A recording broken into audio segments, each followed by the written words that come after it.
자, 그러면 이제 왜 이렇게 됐고, 수시랑 정시가 뭐고, 수시를 준비했었던 사람들이 있을 것이고, 또 정시를 선택해야 되고, 지금 정시로 바뀐다고 해서 수시를 또 준비 안 해도 되는지, 그거에 대해서 한번 이야기를 나눠보도록 하겠습니다.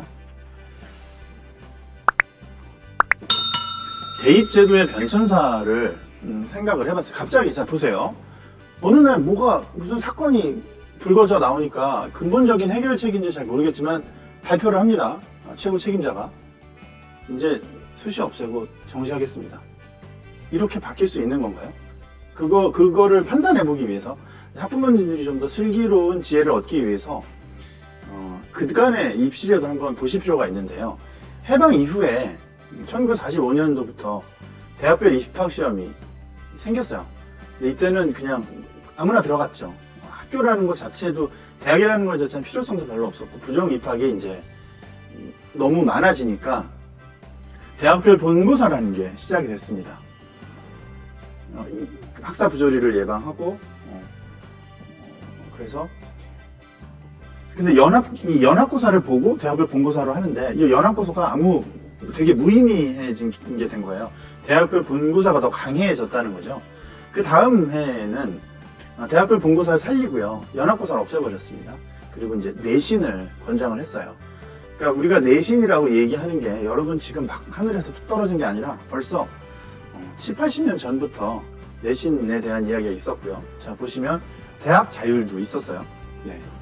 항상 고민인 거예요. 그러니까 수시 정시 지금 막 바뀌면 엄청 새로운 패러다임 같지만 이미 다 바꿔봤고, 지금 좀 더 제가 흥분했어요. 계속 한번 좀 보겠습니다. 입시 위주의 교육이 돼서 다시 바꿉니다. 대학 입학 자격 국가고시라는 걸 만들었어요. 이러다 보니까 이제 딱 학교를 찍고 막 시험을 보다 보니까 비인기 학교는 정환이 미달되고 내가 노리고 찍은 학교는 떨어지고, 이게 우수한 학생들이 재수로 돌아가는 그런 기현상이 발생이 된 거예요. 63년도에는 국가고사에다가 대학별 본고사를 추가했어요. 네, 근데 이제 학교 간의 급심한 학력차를 줄이지 못했답니다. 그래서 다시 대학별 고사만 올인해서 보는 걸로 바뀌었어요. 근데 이제 학사 부조리, 누군가 이렇게 입학시켜주고 이런 것들이 있었던 것 같아요. 그다음에 인류대에 집중하는 현상은 더 커지고 입시 위주의 교육이 됐던 거예요. 그다음에 그 다음 해에는 대학별 예비고사가 생겼고, 거기에 대학별 본고사를 그냥 남겨 놓았어요.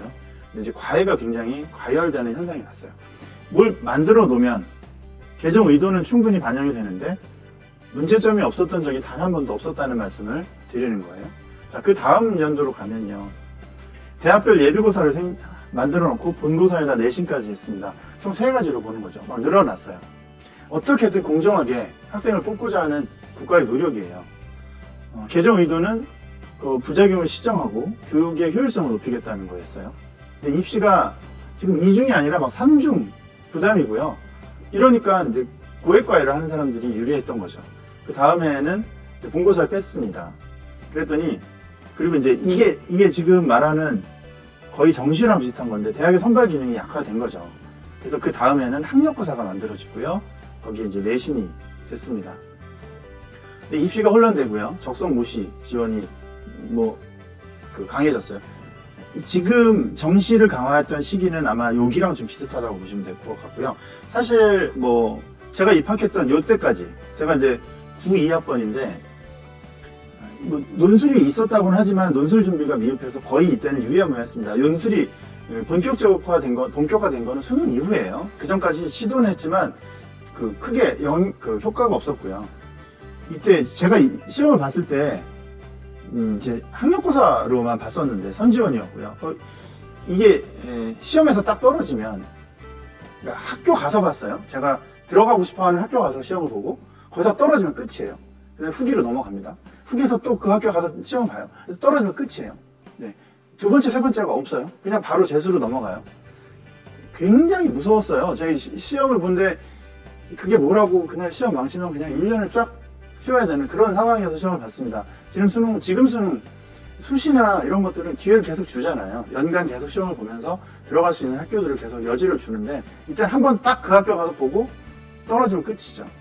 여기 보면 면접이 있었대요. 저는 기억이 없습니다. 제도는 있었지만 실제로 시행되진 않았던 거죠. 그렇습니다. 그래서 뭐 내신 면접 있었긴 한데 학력고사 중심이었고요. 이때까지가 전부 지금의 정시랑 거의 비슷하다고 보시면 돼요. 굉장히 저는 이때도 게다가 제가 시험을 봤던 91년도에는 91년도에 이제 고3 때였고 92년도에 재수했었는데 91년도 시험은 수학이 역대 최고로 어려워서 제가 거의 항상 만점을 받았는데 반토막이 났어요. 수학이. 그래서 힘들었고 그 다음에 92년도에는 수학이 엄청 쉽게 나와서 늘 50점 받던 친구들도 7, 80점을 받았어요. 변별력이 없었던 거예요. 네. 이게 정시의 문제점일 수 있는 거죠. 네. 자, 그 다음에 이제 뭔가 좀 바꿔야겠다 해서 내신과 본고사들이 들어오고요.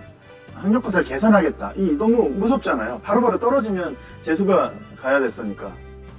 근데 수능과 그 본고사가 중복된다는 의견이 있어서 그 해에 이제 대학 수학 능력 시험이라는 게 만들어지고요. 이때 이제 논술이 본격적으로 도입이 됩니다. 근데 그 학생부 반영에 대한 비중이 미흡하다, 그 다음에 사교육 과열이 문제다 이런 지적도 있었어요. 계속 바뀌는 거죠. 그 다음에 이제 2002년도에는 사상 최대의 수학 능력 시험에 학교 생활기록부에 논술에 추천서에 10중 면접까지 하겠다고 했어요. 대학의 학생 선발 자율권을 다시 확대하겠다는 겁니다. 자, 제일 첫 번째 페이지에서 보셨던 세계로 다시 돌아왔어요. 그 다음에는 입학사정관제를 실시했죠. 이때 2017년부터 수시가 정시 비중을 넘어서기 시작한 거예요. 그러면서 학생들이 여러 학교에 낼 수 있고, 이렇게 붙으면서 떨어진 학교에 입학 취소하면 다른 학생한테 기회가 가고, 그런 식으로 좀, 나름 합리적인 게 됐고요. 그 다음에 2008년도, 2009년도에 이제 어떻게 하면 이 수능의 그 문제점, 그다음에 수시 문제점을 보완할까에 포커스를 맞춰서 흐름 자체가 수시를 좀 더 강화하고 여기서 합리적인 방향으로 변별력을 가지려고 노력을 했어요. 그 다음에 이제 2012년도에는 수능 응시 과목을 이제 축소를 하고 수리 영역의 출제 범위를 조정했어요. 수능의 영향력을 축소하고 수시에서 많이 뽑겠다는 의도가 이제 다분히 들어간 거죠. 그 다음에 최저 학력 기준을 완화하면서 점점 더 수시를 강화하는 쪽으로 갔고요. 2017년도에 절대평가로 몇 가지들이 있었어요. 과열 경쟁 지나치게 영어가 학교 가서 배우지도 않을 것 같은 단어들을 가지고 학생들이 너무 소모적으로 공부하는 게 아니다 이렇게 얘기를 해서 이제 영어가 절대평가로 바뀌면서 학생들이 사실 영어의 부담이 많이 줄었어요. 그러다 보니까 국어랑 수학으로 사교육이 아까 이제 보셨던 게 이때 상황이에요. 자, 그럼 이걸 좀 너무 복잡하고 긴 얘기를 제가 말씀을 드렸는데 그래프를 한번 간단하게 보면요. 2007년을 기점으로요. 요건 수시고 요건 정시예요. 정시는 뭐냐 하면 시험 한번 딱 보고 당락을 결정시키는 거고요. 수시는 여러 가지 옵션으로 학생들을 대학이 자율적으로 기회를 여러 번 줘서 한번 딱 떨어지고 재수로 넘어가지 않게 여러 단계를 거쳐서 학생들한테 구제 장치를 만드는 거죠. 2007년도를 피크로요. 수시가, 까만색이 수시인데요. 수시가 70%까지 갔어요. 정시는 20%까지 갔어요. 그런데, 그리고 이제 이렇게 만들면서 이 과정, 교육과정 아까 보셔서 아시겠지만, 이게 문제라고 해서 당장 바뀐 것 같지만 그렇지가 않고, 계획안을 발표하면 적어도 5년 정도의, 5년 이상 공청회 같은 거를 거쳐서 이걸 현장에 투입해도 되는지 말아야 되는지 결정을 합니다. 그래서 오랜 기간부터 앞으로 이 흐름을 보면 수시가 더 늘어나면 늘어났지 줄 수는 없는 상황이죠.